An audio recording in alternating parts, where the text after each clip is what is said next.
Welcome to Less Than 12 Parsecs, the fastest Star Wars podcast in the galaxy. Now here's your host, Tim McMahon.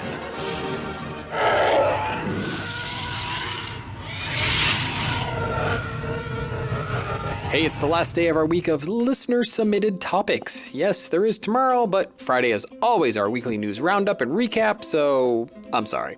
Hey, big thanks to everyone who participated. I'm sorry that I couldn't get to all of you this week, but there's always a chance I'll circle back around to these in the future. Since it is the last day, I'm going to try and cover multiple ideas today, so wish me luck as I go through this potpourri of topics. From Twitter, my good buddy Dennis Keithley asks, hey, what are your favorite Star Wars starships? Well, my top two are Star Destroyers, any variation, and TIE Fighters. Star Destroyers because of their large size, but also because their shape is so imposing. The angles are sharp, menacing, and the ships just look dangerous. From the very first shot of A New Hope, we knew these ships were not to be messed with. And I select TIE Fighters because they are unlike anything else in sci-fi before them. When it comes to fighters, it's way too easy to design ships that look like airplanes in space. Hey, I'm looking at you, X-Wings. But TIE Fighters are so new and so unlike anything in the real world, and they sound so cool that they grabbed my attention early and they've stuck with me for life. B-Wings also get an honorable mention from me because of the swiveling cockpit, as does the Twilight from Clone Wars. You know, I really thought that ship was going to become the new Millennium Falcon, but you know what? It appears that the Ghost has earned that title. Up next on Twitter, Darth Baptist wants to know, what are my favorite non-canon planets and aliens? Well, for planets, can I say Mandalore? No, not the Mandalore from the Clone Wars or Rebels, but rather the version of Mandalore from the Karen Traviss Expanded Universe novels. Man, oh man, did I love those books. What happened there was a shame. You don't know what I'm talking about? Then ask the nearest member of the Mando Mercs. They'll tell you. Another planet I like is Socorro? It's from an old West End Games role-playing book. It's a desert planet, but it has a very Arabian Nights feel to it. I loved this planet because one of my very first online Star Wars friends had worked on this book. I don't know if Craig Robert Carey remembers me, but I remember him. As for species, you know what? I'm a sucker for any species that's just a big version of an earthly animal, just because they're so ridiculous. The otter-like Salonians, the rabbit-like Lepi, the horse-like Takawash. And this silliness isn't just in the old EU. We have the praying mantis-like Huck species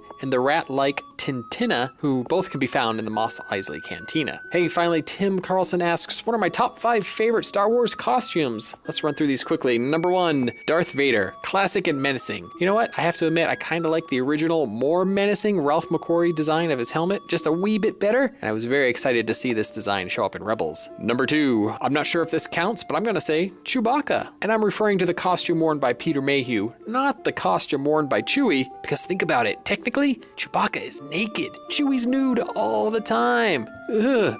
And George said these were kids' films. Number 3, the cold weather gear on Hoth. As a kid growing up in the cold New England winters, I was envious of the gear the Rebels had. It looked practical, hey, built-in scarves, and comfortable. The snow gear I always had as a kid was bulky and uncomfortable, and it soaked up moisture like a sponge. No wonder I was always sick as a kid. Number 4, Obi-Wan Kenobi's outfit from the Clone Wars. I like the blend of armor and Jedi robes. You know, really, I'm not a big fan of the Jedi outfit, by the way, but that's another topic for another day. However, this look that Kenobi wears in the cartoon, it works for me. And finally, number 5. This is a tough one. I want to say Rey's Force Awakens outfit because it's just rags, but it's also fashionable. But then I also want to say Boshek or Bosk's costumes because they're just recycled real-world military duds. I don't know, they're all awesome. I'm gonna pick them all. All right, so that's it for today. I'm just about out of time. I hope this potpourri was acceptable to you, dear listener. I just wanted to get out as many ideas onto the show as I could. Thanks for everyone who sent me ideas this week. And again, if I didn't get to your topic, I hope to do a week like this maybe a few times a year, so maybe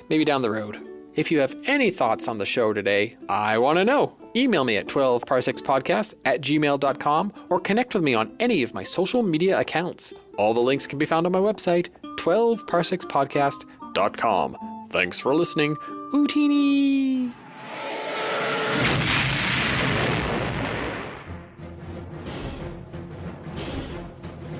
You've been listening to Less Than 12 Parsecs, the fastest Star Wars podcast in the galaxy, part of the expanded Fandomverse network of shows.